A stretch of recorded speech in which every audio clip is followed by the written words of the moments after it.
अस्सलामुअलैकुम वरहमतुल्लाहि वबरकातुहू। प्यारे बच्चों और मोहतरम वालिदैन, मैं आप सब का दिल से शुक्रिया अदा करता हूँ कि आप इस लाइव स्ट्रीम में शामिल हुए। ये हमारा लाइव सेशन है जहाँ हम बच्चों के लिए एक प्यारी सी कहानी सुनाएंगे। एक ऐसी कहानी जो ना सिर्फ दिलचस्प होगी बल्कि कुछ सीख भी देगी। अगर आप चैनल पर नए हैं तो ज़रूर सब्सक्राइब करें ताकि आप हमारी हर नई कहानी मिस ना करें। और अगर आपको कहानी अच्छी लगे तो लाइक और शेयर करना ना भूलिएगा। अब हम चलते हैं अपनी कहानी की तरफ। आज मेरी कहानी का नाम है मैं हूँ अल्लाह दीनू। अल्लाह दीनू एक यतीम लड़का था। अभी वो बहुत छोटा था कि उसके वालिदैन इंतकाल कर गए।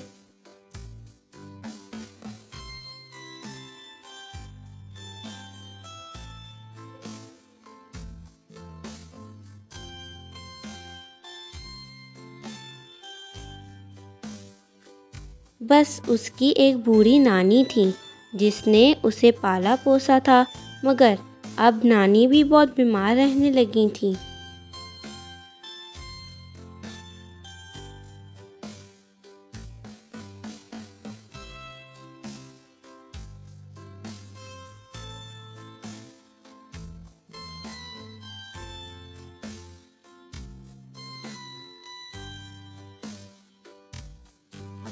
अल्लाह दीनू दरिया के किनारे एक छोटी सी बस्ती में रहता था जिसमें कुल 15-20 घर थे।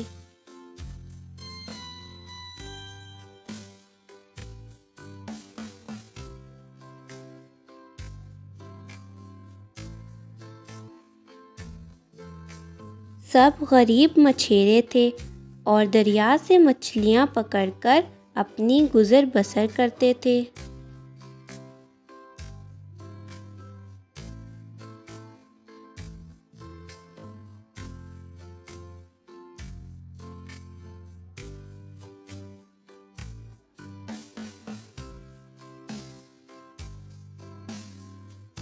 अल्लाह दीनू को भी माहीगीरी आती थी, मगर वो अपनी बीमार नानी को अकेला छोड़कर दरिया पर ना जाता, बल्कि घर पर रहकर ही मछलियाँ पकड़ने का जाल बुनता। और जब जाल मुकम्मल हो जाता तो उसे किसी मछेरे के हाथ बेचकर कुछ रकम हासिल कर लेता और रूखी सूखी खाकर अल्लाह का शुक्र अदा करता।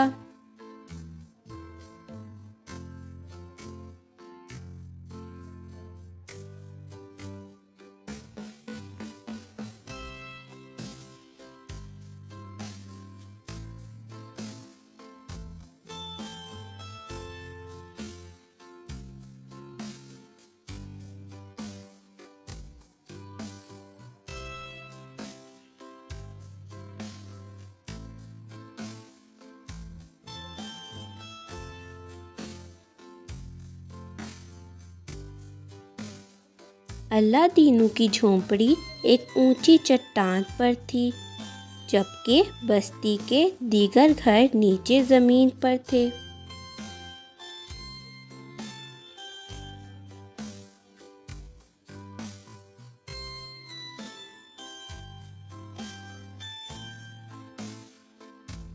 ऊंची चट्टान पर बहुत जगह थी जहां वो आराम से ज़मीन पर जाल बिछा सकता था और अपना काम आसानी से कर सकता था।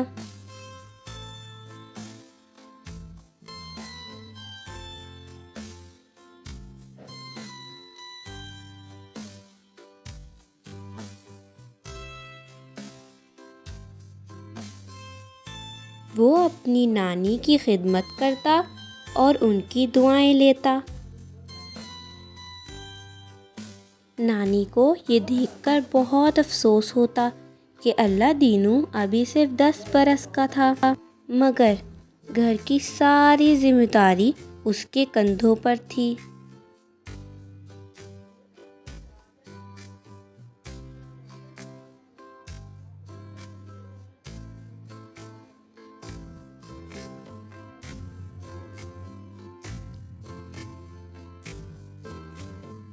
और अफसोसनाक बात ये थी कि अल्लाह दीनू पैदाइशी तौर पर बोलने की सलाहियत से महरूम था।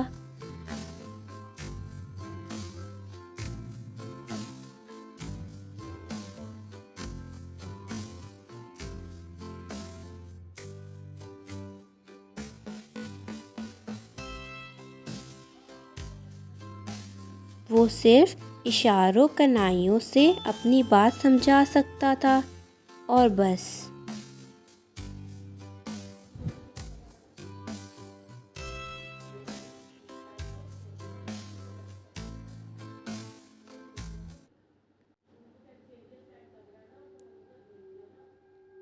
यही सोच सोच कर नानी दिन ब दिन कमज़ोर और बीमार होती जा रही थी।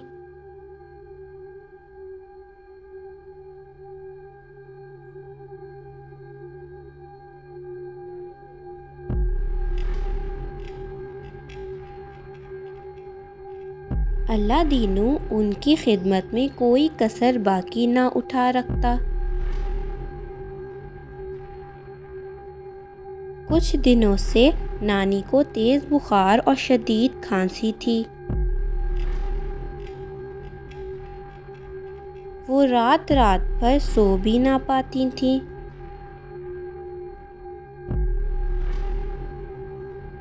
गर्मियों के दिन थे। वो चट्टान पर चारपाइयाँ बिछाए सो रहे थे कि नानी को खांसी का शदीद दौरा पड़ा।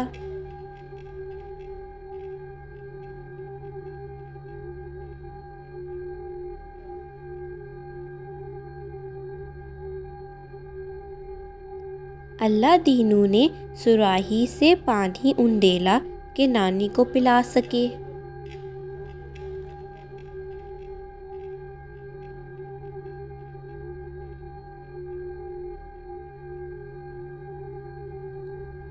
अचानक उसकी नज़र दरिया पर पड़ी, जिसकी मौजें खौफनाक हद तक बिखरी हुई थीं।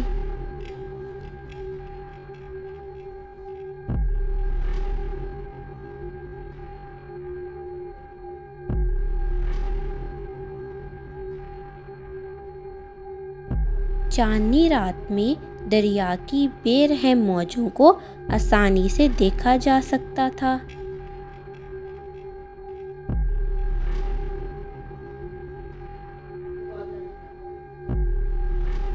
लगता था कुछ ही देर में ये मौजें सैलाब की शक्ल इख्तियार कर लेंगी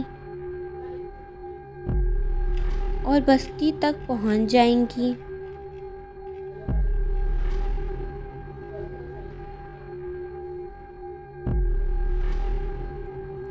ये सोचकर वो कांप उठा कि बस्ती वाले इस बात से बेखबर थे।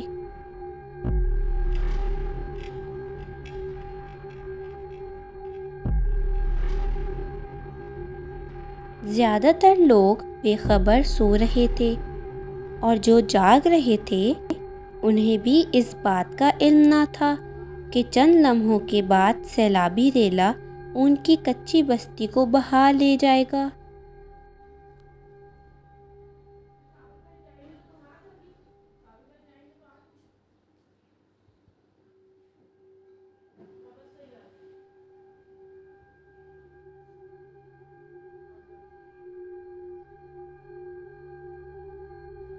इधर नानी खांस खांस कर बेहोश हो चुकी थी।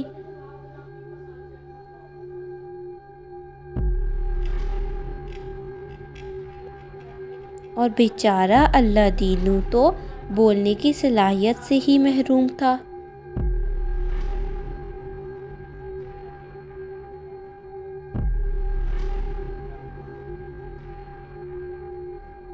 वो बेहद परेशान था कि अब करे तो क्या करे।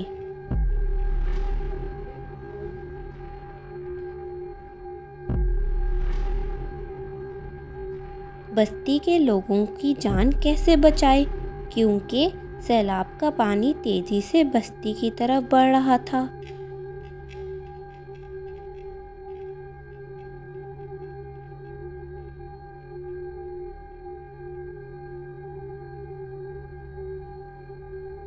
उसकी समझ में कुछ नहीं आ रहा था।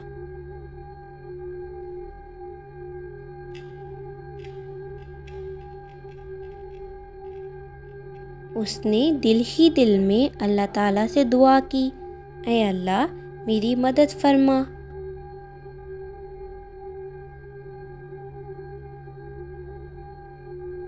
अभी वो दुआ कर ही रहा था कि अचानक उसके जहन में एक ख्याल आया।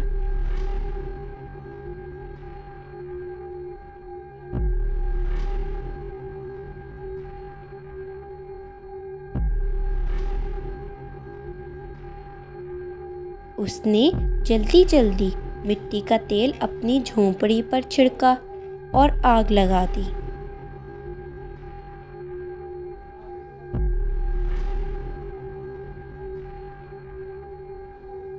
घास फूस की बनी झोंपड़ी पल भर में तेजी से जलने लगी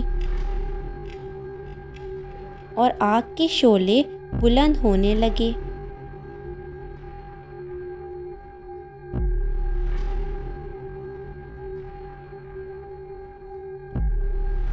बस्ती के लोगों ने जब आग के शोले देखे तो वो सब के सब अल्लाह दीनू की मदद को पहुंच गए।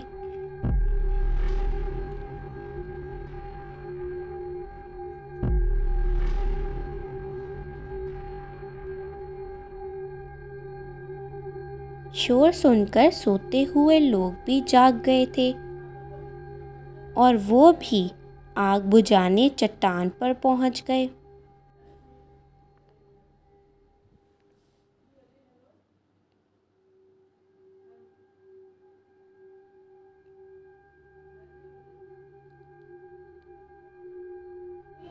अल्लाह दीनू ने उन्हें देखा तो दरिया की सिमत इशारा किया, जिसकी सैलाबी मौजें अब बस्ती तक पहुंच चुकी थीं।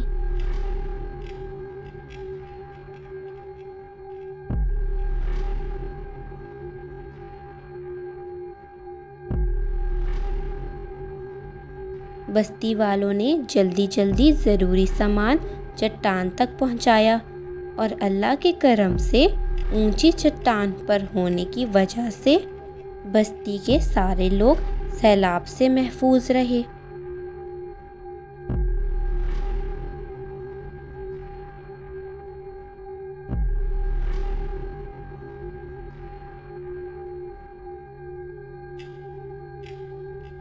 सब लोग अल्लाह ताला का शुक्र अदा कर रहे थे।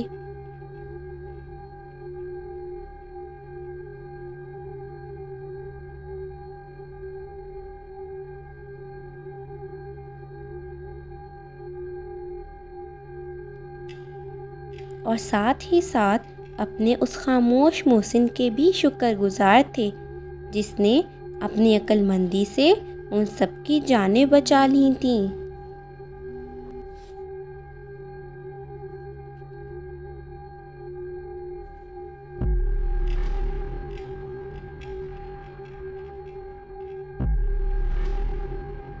तो ये थी मेरी आज की कहानी। आप सबका बहुत बहुत शुक्रिया। फिर ज़रूर आना मेरी नई कहानी सुनने।